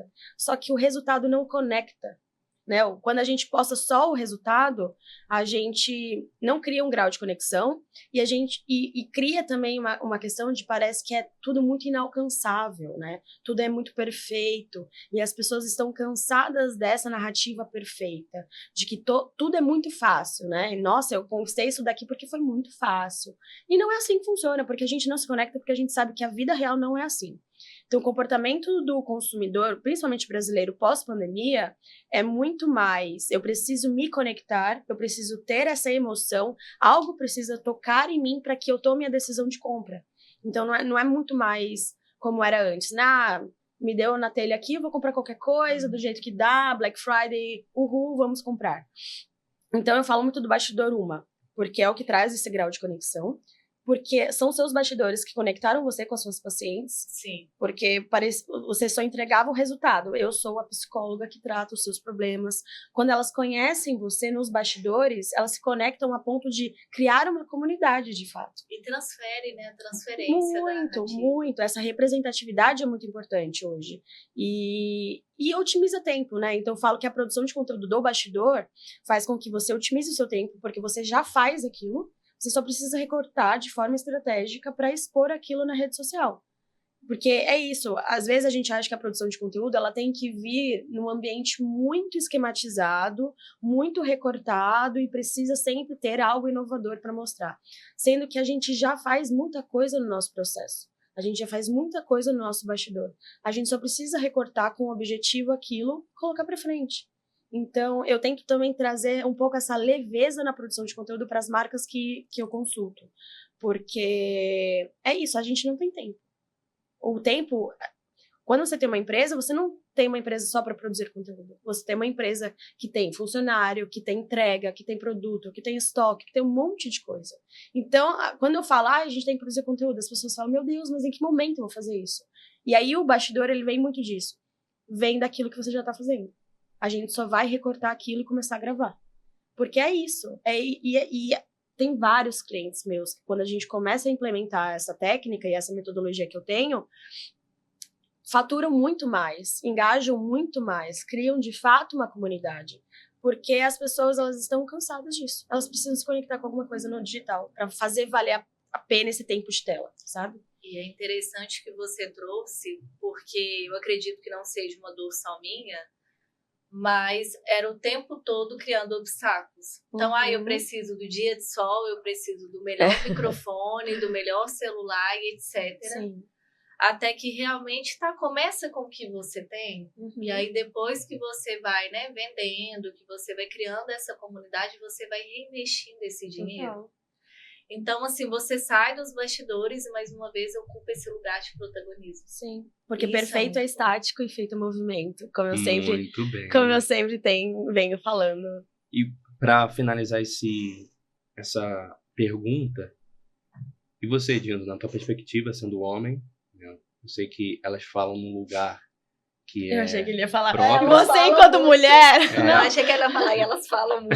Elas falam muito. Mas aqui o objetivo é falar, a gente tá aqui pra pô. te ouvir. Pô, se eu ficar em silêncio, né, a gente... Não, eu falei, quando eu postei a primeira vez que eu vinha pro podcast, eu falei, gente, eu adoro esse formato, porque eu não aguento mais me colocar em 3 minutos no máximo, sabe? Eu não aguento mais. Muito bem. E você, como homem empresário e professor, filósofo e tal, vendo todo esse universo da mulher que é alvo, inegavelmente é alvo, seja por ser mulher, e muitas vezes um alvo, entre aspas, agravado por ser mulher e mãe e empreendedora, mulher e mãe e empreendedora e criadora de conteúdo. Como você enxerga esse universo? Vou trazer uma fala que ela trouxe um pouco mais no começo, em que ela diz assim, não, eu sou mãe, é meu filho, eu faço isso, eu faço aquilo outro. E eu sempre entendi que... Como é que eu vou dizer isso sem as pessoas entenderem? Porque as pessoas são meio burras hoje em dia, né? Então eu vou tentar falar de uma forma que as pessoas não consigam entender. Tão burras. Eles sabem tão burras, eu falo mesmo. Não tem que ter essa diferença. Por exemplo, dentro de casa, o homem e a mulher. Isso é serviço do homem, serviço da mulher. Não. Se vocês são um casal, ou seja, o que for, isso é serviço da casa. Sim. Sim. Da casa. E assim, mas o neném acordou, ele quer mamar. Mas que tal você levantar antes da sua esposa e ver se ele está sujo primeiro? Uhum. Porque você não pode dar de mamar mesmo. Aí você, mas Sim. vê se ele está sujo, troca ele, limpa ele, limpou, tal. Agora, terminou de mamar, eu vou botar para rotar, vou botar para dormir e tal. Assim, tem uma louça suja, eu vou lavar a louça. Eu vou fazer, sabe assim? Então, eu nunca consegui conceber essa forma. E talvez porque na minha casa é assim, as mulheres faziam as coisas e os homens não faziam as coisas. Uhum. E eu, aos 7 anos de idade, que minha avó falou assim, minha avó cozinhava demais. Né? Minha avó, quando veio ser empregada doméstica no Rio de Janeiro, ela era do Sul, né? E ela foi trabalhar com embaixadores, né? Com diplomatas e tal, né? Sendo copeira e cozinhando esses caras. Minha avó cozinhava demais. Eu falei assim, vó, você me ensina a cozinhar? Eu tinha 7 anos de idade. E aí, meu pai, meu X, não sei o quê. Não, porque você é gay, porque você não sei o quê e tal. Eu falei, só porque eu quero cozinhar? Sendo que os maiores chefes do mundo são todos homens? Sim. E são. Isso não é uma coisa de sexismo, porque a gente olha, os maiores do mundo são homens. Sim. Ponto. Né? E aí, toda essa construção, eu sempre fui o cara, tipo assim, tá, eu quero cozinhar. Eu quero aprender a fazer. Sabe, todo o serviço, assim. Por quê? Porque eu não consigo entender por que a voz da mulher tem que ser menor que a voz do homem. Sabe, por que o esforço da mulher parece que... Aliás, por que a mulher tem que fazer um esforço sobrenatural, o que às vezes um homem faz, né, de qualquer forma? Eu não consigo entender. Uhum. Não consigo nunca. Porque eu entendo que, assim, o que vai te colocar naquela posição não é a cor da tua pele, não é a cor do teu cabelo e não é o teu gênero. O que vai te colocar naquela posição é simplesmente a tua competência. Uhum. Eu trabalhei 18 anos no Banco do Brasil, funcionário do Banco do Brasil. E nesses 18 anos eu tive diversos chefes e gerentes e tal. E se você me perguntar quem foram as suas melhores gerentes, eu vou citar 3 mulheres. Uma delas, então, foi assim, a pior pessoa que eu já conheci na minha vida. Pior pessoa. Aquela pessoa que você sentava com o diabo para tomar um café, mas você não queria olhar para a cara dela. Mas a competência que aquela mulher tinha, ela me fazia admirá-la pela inteligência e competência dela. Uhum. Uma mulher que foi largada pelo marido aos 40 anos de idade, criando 2 filhos adolescentes, fez um mestrado e um doutorado. Vamos lá. E trabalhava 8 horas por dia. Vamos combinar que essa mulher, ela está fazendo algo que é além e ninguém valoriza. Sim. Ela também tinha esse outro lado dela, porque não é por fato de ser mulher que ela é uma santa, não é. Sim. Né? Ela realmente pode, todos os coisas ruins que você pode mandar, ela, mas assim, eu sempre eu falei, é fulana de tal. Como é fulana, assim, a gente está falando o quê? De melhor gerente ou de melhor pessoa? Ela foi uma das piores pessoas que eu conheci na minha vida, mas uma das mães, porque você quer 2 adolescentes, fazer mestrado, doutorado por 7 anos, você tem que ser gigante. Sim. Uma das pessoas mais inteligentes, uma das gestoras que tinha um controle da equipe, que era uma coisa sensacional. Uma mulher. Por quê? Porque ela não estava ali por ser mulher, ela estava ali porque ela é competente. Sim. E quando ela saiu, botaram um homem no lugar, que era competente e falou, o que você está achando? Tô com saudade da fulana. Ah, mas ela é isso também. A gente está falando sobre serviço, trabalho. Sim. Ela era melhor. Então, eu não consigo entender quando você está na mesma casa, isso é serviço de mulher, serviço de homem. Isso é serviço. Faz quem tiver que fazer naquele momento. Sabe? E faz uma mudança, hoje eu vou cozinhar e você lava a louça, amanhã a gente inverte e tal. Até porque eu não fui criado para ser um adulto retardado. Não sei se pode usar esse termo, mas eu estou usando. Não foi, eu fui criado para ser um adulto funcional. Sim. Eu sei cozinhar, eu sei lavar roupa, eu sei tirar roupa da máquina, eu não passo roupa, mas se eu precisar eu sei passar roupa, eu sei arrumar uma casa, né? Assim como eu sei trabalhar, eu sei por quê? Porque é um adulto funcional. Eu acho tão vergonhoso o cara fala 30 anos de idade, eu não sei nem cozinhar ovo, você se orgulha disso? Sim. Mas eu ponho dinheiro dentro de casa, você se orgulha disso? Cara, se orgulha de ser um idiota. Você se orgulha de ser um idiota? Você só sabe botar dinheiro dentro de casa? Sim. Porque vamos combinar que assim, qualquer pessoa é capaz disso. Agora, você sabe fazer o resto? Você sabe receber bem as pessoas na sua casa? Você sabe tratar bem as pessoas com quem você está ali? Sabe? Então, eu não consigo... eu sei que existe a diferença, mas na minha cabeça nunca fez sentido o homem se colocar acima da mulher. E a gente convive há quase 10 anos, ele sabe que isso para mim é um ponto muito firme. Assim, o cara não saber fazer nada, ok, desde que ele gere renda o suficiente, não só para suprir todas as demandas da casa, mas também colocar funcionários para fazer esses trabalhos dentro de casa para a parceira dele. Aí, ótimo. Aí tu vai ter alguém para cozinhar, vai ter alguém para lavar, vai ter alguém para passar, vai ter alguém para cuidar dos filhos quando ela estiver indo à academia ou fazendo as coisas que ela precisa fazer, tempo de qualidade, aí tudo bem. Mas aí geralmente esse cara que não sabe fazer nada, ele não pensa dessa forma. Não pensa, pois é. Ele já era. Ele não pensa. É um comportamento muito infantilizado. Do riquinho. Exatamente. Daquele desenho é isso. O riquinho sem dinheiro, né? E aí a culpa, no final do dia, é da mulher. Que não fez nada e que não quer ter uma relação sexual porque a mulher está exausta. É isso. E aí isso é uma demanda que eu escuto também todos os dias, É dos mesmo? dois lados. Ou a mulher que fala assim, nossa, eu faço tudo e aí no final da noite eu não tenho libido.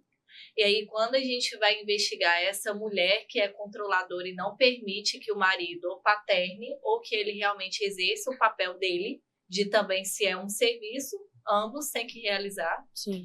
Ou então um homem que quer uma mãe. É isso. E aí, o tempo todo, ele vai delegar essa função, porque a mãe vai ali e passa a mão na cabeça e a mulher reforça esse comportamento. Eita! Então, assim, é literalmente, de uma forma simbólica, uma cebola e a gente vai descascando. São muitas camadas. Então, a gente tem esses dois lados que precisam ser trabalhados. O lado masculino é um adoecimento muito invisível, silencioso, porque eu atendo pouquíssimos homens, mas vem muito com essa demanda de parece que eu preciso ser o melhor, eu tenho que prover, eu tenho que proteger. Parece que ele não pode ter sentimentos, né? Exatamente. O homem não pode chorar, que é um discurso social enraizado. Então, quando eu falo que tá tudo doente, é porque a raiz está muito adoecida. E aí as pessoas ficam vivendo o excesso do passado e o excesso do futuro, do lúdico, do imaginar. E cadê o agora? Cadê o presente? Tá todo mundo muito alienado. Total. Muito bem. Caraca. E eu fico imaginando, para uma mulher hoje, é uma pergunta para as duas responderem. Esse momento. Como uma mulher hoje pode se expor na internet, produzir seu conteúdo, exercer ali o seu ofício, seja como estrategista, social media, terapeuta, tanto faz, tendo um mínimo para se defender emocionalmente? Que posturas ela precisa ter? Vocês como mulheres, a cagação de regra, ela precisa ter isso para ela sobreviver a esse universo onde está todo mundo parecendo que está tirando pedra contra ela. O que ela precisa ter? Quer começar? Eu tenho um lema que eu carrego comigo, que é: o outro só existe no meu mundo se eu permitir. Então, literalmente, as pessoas vão criar inúmeras histórias de todos nós que estamos aqui, mas eu sou a única pessoa que sei a minha realidade e a minha verdadeira história. Então, se eu sei quem eu sou, isso basta. E claro que isso não acontece do dia para a noite. Então, eu acho que começando a saber quem você é, entendendo que o outro só vai te acessar se você abrir a porta, pode ser um ponto de partida. Sim.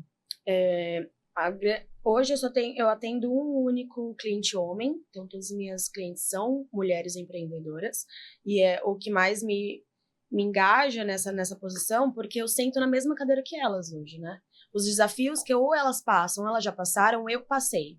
Então, hoje, tudo é literalmente uma troca que a gente tem de desafios que ambas passaram.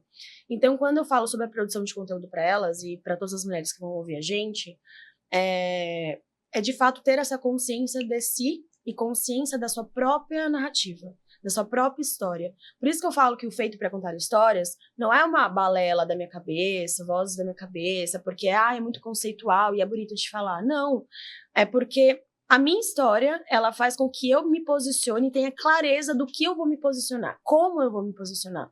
Então, hoje eu produzo conteúdo, muitas pessoas falam, a gente precisa deixar o nosso protagonismo da produção de conteúdo para produzir conteúdo para quem vai nos acessar. E não está incorreto esse pensamento. Só que eu preciso produzir um conteúdo que eu me veja nele, né? Que eu entenda que não é um personagem. Eu vou ver meus conteúdos, eu vou entender e eu vou me identificar com aquilo. Eu vou ver aquilo e vou... Não, essa é a Sâmia. E é a Sâmia da produção de conteúdo, é a Sâmia que vai encontrar qualquer pessoa na rua, é a Sâmia que vai sentar aqui e vai falar da forma que se identifica.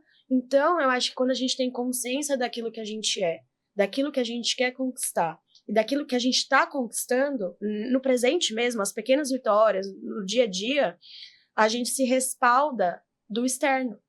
Né? Então, essa consciência faz com que o externo ele vai sempre existir. Mas se você tem uma base sólida, confortável e consciente, esse externo ele dificilmente vai te abalar. Porque você tem consciência daquilo que você está fazendo. Então, eu acho que é isso, sabe? A gente precisa ter consciência daquilo que nós somos, daquilo que nós queremos conquistar. E de fato, ter essa admiração consigo. Porque a gente admira tantas pessoas e a gente esquece de se admirar. A grama do vizinho é mais verde. Sempre mais, mas né? a nossa também é. Muito, e é do nosso jeito. Sim. Ela é verde do nosso jeito. Exatamente. Não é o mesmo tom e tá tudo bem, né? Não é a mesma altura e tá tudo certo. Desde que ela faça sentido pra mim e pras pessoas que estão ao meu redor, massa. E a realidade é que a vida não é uma receita de bolo. Não é. Isso aí é muito mais fácil, né? Não é. Seria Nossa. muito mais fácil. Então, Nossa, todo mundo seria confeiteiro. Eu falo muito isso. Às vezes o paciente senta e fala, o que eu faço? E aí eu deixo muito claro, olha, a vida é sua.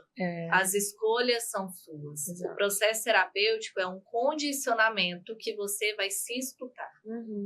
Mas você precisa se autorresponsabilizar diante das suas escolhas. Exato. Porque é tão mais fácil eu perguntar para você o que eu faço e depois eu atribuir a responsabilidade a você. Total. Deu errado, mas você falou que eu deveria ter feito isso. As minhas mentorias, as minhas mentoradas, elas sempre falam, ai meu Deus, parece que eu tô numa terapia. Mas eu sinto que eu dou uma terapia estratégica mesmo. Porque a minha função não é decidir pelo outro, decidir pela marca do outro, mas é fazer, de fato, elas começarem a ter essa consciência. Porque eu poderia, óbvio, guiar e dar direcionamento, criar a melhor estratégia do mundo e tudo mais. Só que também, se isso não fizer sentido para as marcas, para as empreendedoras, isso não se sustenta no longo prazo. E eu falo que as pessoas que me contratam e confiam no meu trabalho, eu falo, eu não vou trabalhar com a sua marca para ela fechar daqui 2 anos. Porque é uma estatística, né, do Sebrae, inclusive, que 60% das marcas fecham até 5 anos. E nenhum CNPJ que passe por Sâmia Barcelini foi feito para quebrar. Porque eu quero que as pessoas tenham consciência daquilo que elas são, o que elas querem, e de fato elas façam isso com muita consciência e tomem essas decisões com muita consciência. Porque eu quero marcas que, quando a minha consultoria acabar, porque é isso, não é uma consultoria eterna, ela tem início, meio e fim. E no fim, que as pessoas elas saiam com muita autonomia mesmo, de conseguir prosseguir com aquilo que a gente construiu juntas, com muita autonomia e consciência daquilo que elas querem construir. Então, é isso. Eu crio um cenário onde a gente converse e entenda qual é o melhor cenário para que ela, de fato, tome essa decisão, tenha consciência dela e crie essa autonomia. E você, Dindo, como você olha? Porque você é filósofo, teólogo, marqueteiro, comunicador, professor. Low profile. Mega low profile. Como você enxerga o que uma pessoa precisa ter, uma única coisa que ela precisa ter para poder se proteger emocionalmente da internet, por assim dizer? ela vai se expor à opinião dos outros, aos valores, crenças limitantes ou crenças de expansão dos outros. O que ela precisa ter para se proteger? Foi algo que eu aprendi tem uns 20 anos já, uma palestra que eu ouvi, que ela trouxe com outras palavras, né? Mas a porta, né, do teu jardim, né, ou seja, a porta de onde você mora, ela só abre por dentro. Você só pode deixar entrar aquilo que você quer. Né? Então, é muito por aí. Assim, se você quer botar a sua cara e você quer produzir um conteúdo, você quer ensinar alguém a fazer alguma coisa, você tem que saber que, assim, então, eu tenho o meu limite, você só vai chegar até aqui. Mas daqui você não vai chegar. Né? Porque eu ouvi essa pessoa falando, né, e ela trazia um pouco de espiritualidade e com psicologia e tal, né? Tem até um padre que era psicólogo, e ele dizia assim, sabe por que a tua vida está do jeito que você está? Porque você permite que as pessoas entrem no teu coração e baguncem a tua casa. Sim. Então, assim, se você quer fazer isso, você vai se expor, então você fecha, e aqui dentro ninguém pisa o teu jardim. Vai entrar uma pessoa outra, mas uma pessoa que você confia e que não vai destruir, mas que vai ajudar. Pô, a xícara, eu vou botar um café para você. Né? Isso aqui tem empoeirado, eu vou tirar um pó. São pessoas que vão entrar na tua casa e elas vão somar a tua casa, vão te ajudar, inclusive, na administração da tua casa. Então, foi algo que ela trouxe que eu trago na minha vida já há uns 20 anos. E todo relacionamento é recíproco, né? Deveria ser. Ela vem e te faz melhor, você vai e faz ela melhor. É isso. Mas o que eu vejo, muitas vezes, pegando essa ponte do que vocês trouxeram, é que muitas vezes as pessoas elas têm saco de lixo e querem usar o coração do outro, a vida do outro, como uma caçamba, né? Não, vou jogar isso aqui, vou jogar o meu pior, vou deixar o meu pior aqui. É um depósito, né? Vira um depósito emocional. E é um egoísmo das pessoas, porque eu vou me aproximar de você, eu vou pegar o melhor que você tem, depois eu não vou nem olhar na tua cara. Né? Isso não é inédito pra gente, já passou muito na empresa isso. As pessoas chegam, né? E aí cheio de dor, cheio de coisa, não sei o quê, tal, você trabalha, você ajuda e fica ali 6 meses, 1 ano, e daqui a pouco a pessoa ela não olha na tua cara. É um centro de reabilitação, né? Sabe? Tirou Assim, a palavra da minha. Pois é. E aí isso vai se tornando um padrão. Total. É isso. E tanto de quem vem, tanto de quem faz esse processo, E né? aí você vira trampolim. Então o outro vem, passa, você recupera, cresce. E aí, se você gasta ou canaliza toda a sua energia ali, e se você se doa 100%, o que sobra para você? Exatamente. É isso. Não, e falando sobre sobrecarga, só para voltar à questão da mulher, da sobrecarga de ser mulher, eu sempre fui mãe dos meus relacionamentos, sempre tive essa carga de cuidar, de ensinar, de guiar, e eu me permiti também estar nessa situação porque eu fui criada assim, que a mulher ela tem que ser a provedora sentimental, emocional das pessoas ao nosso redor. Ai, mas ele não sabe, então eu vou ensinar, né? Se ele não sabe, a minha posição é ensinar. Nossa, demais. E hoje, graças a Deus, obrigada, Lucas, por ter aparecido na minha vida, porque é a única pessoa que eu me relacionei que não me demanda além daquilo que eu posso entregar. E não me demanda no sentido de ensinar mesmo. Se ele tem os BOs dele, ele vai lá e ele vai entender para se sustentar e ser o melhor para mim. E assim como se eu tenho os meus BOs, eu vou trabalhá-los e para entregar o melhor para ele. Então, e é a primeira vez que eu tô vivendo isso, né? E é muito louco. Porque quando você tá num padrão ruim, quando vem o bom, você fica assim... Opa, é bom demais para ser verdade. É bom demais né? para ser verdade. E aí o pensamento do cenário catastrófico. Em algum momento algo vai acontecer. Exato.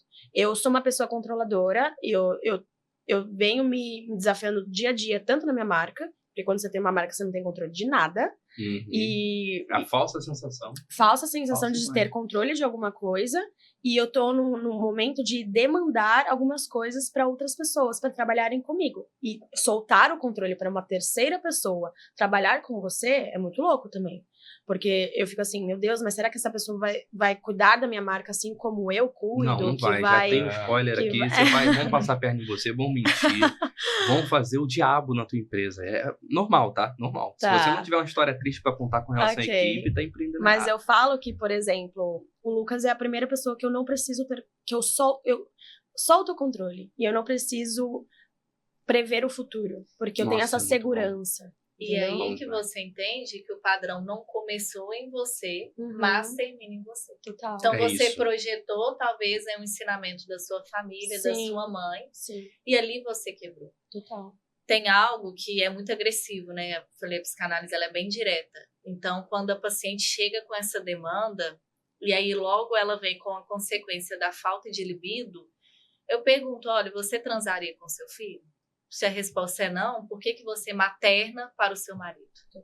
Que doideira. Porque é claro que não vai ter tesão. Nossa, isso é muito bom, cara. Ia ser muito bom. agressivo. É muito Claro agressivo. que na hora que eu faço a pergunta, a pessoa recua. Total.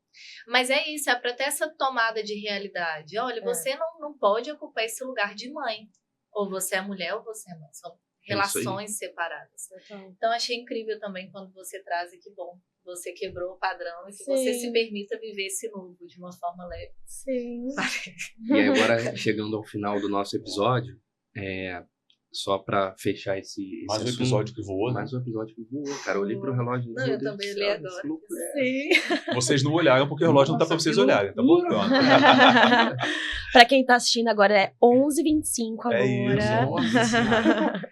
E essa ideia que você trouxe a respeito da equipe e tudo mais, eu não falei no sentido de, sabe, nossa, eu tô transferindo minhas crenças, não. Sim. É porque realmente, quando a gente empreende, a gente cria como fosse um filho o CNPJ. Total. A gente sempre espera que as pessoas vão atender às expectativas que nós temos para a nossa marca.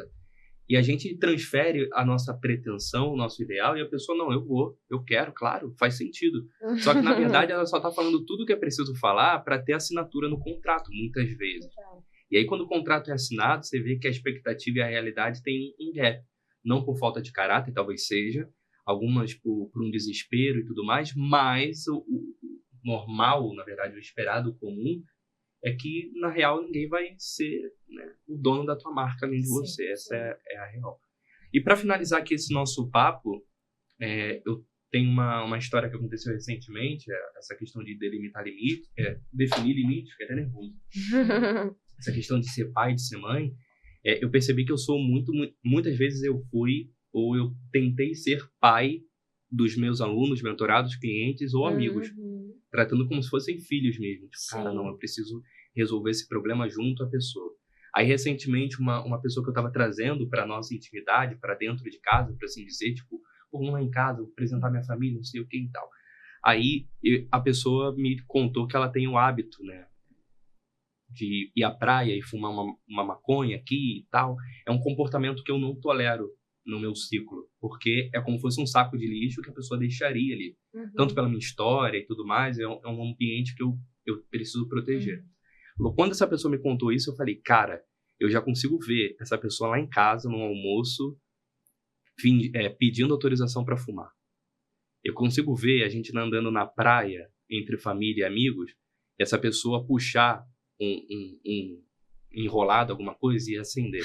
Ou até mesmo alguma prensa da polícia e tal, e por eu estar perto, eu ser prejudicado por conta de uma abordagem, ela estando com droga. É a questão da porta, né? Da porta. Aí eu falei, cara, eu não vou permitir isso aqui. Eu não tenho nenhum controle sobre o que essa pessoa vai fazer, só que eu tenho controle sobre o que eu quero deixar entrar. Total. Falei, olha, eu entendo isso, é super de boa, você é uma pessoa maravilhosa, só que esse comportamento eu não quero daqui pra dentro. Sim. Então você vai ficar daqui pra fora. Beijo, acabou. E tá tudo bem E também. tá tudo Eu bem, acho que é isso. tem Limite. relações Isso é incrível. que É sobre não ser pai. colocar em Exatamente. prateleiras, né? Tipo assim, a gente tem várias relações e não necessariamente todas precisam estar na primeira prateleira. Exatamente. É saber Exato. definir o papel de cada pessoa na nossa vida. Exato. Tem um livro que se chama Prateleira do Amor. E aí faz essa metáfora, o quanto que a gente se coloca nesse lugar do escolhido e esquecemos a autonomia do escolher. Você escolhe quem está dentro da sua Sim. casa. Exatamente. Total. E aí, Dindo, pra gente finalizar esse nosso episódio maravilhoso. Coloca o que tempo efeito. voou, Pois Não, o é. efeito A vai ser você olhando castamente aqui, ó. Olha pra ela aqui, tá te olhando aqui, ó. 30 segundos pro seu recado final pra quem te ouviu por 1h30. O que você tem pra dizer pra essa pessoa que investiu 1h30 nesse podcast? Pode falar com ela. Bom, queria agradecer, porque hoje em dia você estar ouvindo alguém por 1h30 é, por vezes, muito desafiador, até por conta própria, de vários estímulos ao seu redor nesse momento. E queria dizer também que, quando eu falo que o perfeito ele é estático e o feito ele é movimento, é pra gente parar de se prender o tempo todo em algo que deveria ser para você sair do lugar. Então, às vezes, a gente acha que a gente precisa estar num lugar perfeito, num cenário perfeito, com as pessoas perfeitas, com a ferramenta perfeita para sair do lugar. Só que a gente fica estático mesmo, porque o perfeito ele não existe. Então, a gente não consegue atingir essa perfeição e a gente não sai do lugar. E a gente não consegue mudar a nossa narrativa, mudar aquilo que a gente quer conquistar. Então, para mim, o feito é movimento é justamente isso, de a gente fazer. Então, faça. Aquilo que você tem vontade, aquilo que está na sua gaveta há muito tempo, que você está esperando a roupa perfeita, o tempo perfeito, a ferramenta perfeita, isso não vai acontecer e você vai continuar estático no lugar que você está. Então, se você não permite aquilo que você está vivendo hoje, você quer viver diferente, então faça. Crie esse movimento, porque o movimento ele te permite melhorar, ele te permite crescer, ele te permite, de fato, criar um movimento constante para ter uma narrativa diferente. Muito bem. Você achou que fosse fugir dessa, né? Pois é. Mas não. Vou pegar um gancho nessa narrativa do movimento. Tá olhando para você. Vai lá. Bom, também quero agradecer. Então, 1h30 sendo escutada é um privilégio. E, mais uma vez, deixar o quanto que é importante estar aqui no dia de hoje e falar para você se movimentar. Então, hoje sou eu, amanhã pode ser você. Não espere o dia de sol, comece com o que você tem dentro da sua realidade. Se permita fazer algo pela primeira vez. A zona de conforto, ela se torna funcional a curto prazo, mas a longo prazo ela se torna uma prisão. O seu trauma não quer que você cresça, mas você tem algo que somente você pode determinar, que é a sua história. Então, controle a sua narrativa, seja protagonista dessa história, e seja você, porque isso basta. Tudo bem, agora você tem que falar depois dela, agora você tem que falar. Eu te olhando, pra mim saber agora. 30 segundinhos pra você tu já também. tá aqui há um tempão ouvindo a gente, então você já conseguiu pegar a ideia central desse nosso episódio. Você não é uma vítima da sua história. Ao mesmo tempo, você não saiu ileso de onde você saiu. Então você carrega marcas, cicatrizes, tem músculos, tem deficiências. E isso tudo, essa complexidade toda, é um conjunto de quem você é. Mas não necessariamente é o conjunto de coisas e complexidade do que você vai ser. O que você vai ser depende dos comportamentos que você vai ter, nutrir e repetir a partir de agora. Então, salve a sua narrativa, que no meio do caminho você se salva nesse processo. E eu vou encerrar agradecendo a presença de vocês aqui. Foi mais uma vez sensacional. Acho que deve ser o 3º episódio que, assim, o tempo passa e a gente olha, meu Deus, acabou. É isso, né? Foi muito bom bater esse papo com vocês. Muito obrigado. Que vocês realmente continuem empreendendo e continuem mostrando que, assim, não é por vocês serem mulheres, mas é por vocês terem o que apresentar, por vocês transformarem vidas, porque esse é o lema aqui da nossa empresa, né? A nossa missão é transformar pessoas através do poder das histórias. E é o que vocês estão fazendo.